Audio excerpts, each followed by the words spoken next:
نحمده ونصلي ونسلم على رسوله الكريم اما بعد فاعوذ بالله السميع العليم من الشیطان الرجیم بسم اللہ الرحمن الرحیم۔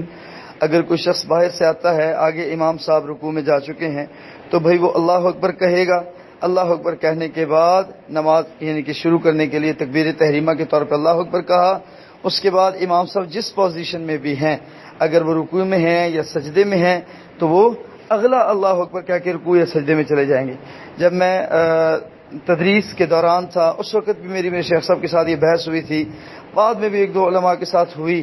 ہو سکتا ہے میرے اس جواب کو سننے کے بعد کسی شیخ صاحب کو مجھ سے رجوع کرنا پڑے اور مجھے وہ یہ کہنا چاہیں کہ نہیں بھائی ایک اللہ اکبر کہنا ہے اور اگلی پوزیشن میں چلے جانا ہے۔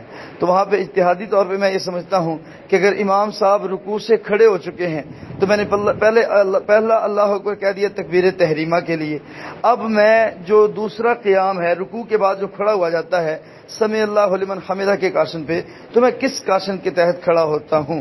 کیا اللہ اکبر کہہ کے میں کھڑا ہوتا ہوں؟ حالانکہ اللہ اکبر اس کا کاشن نہیں ہے۔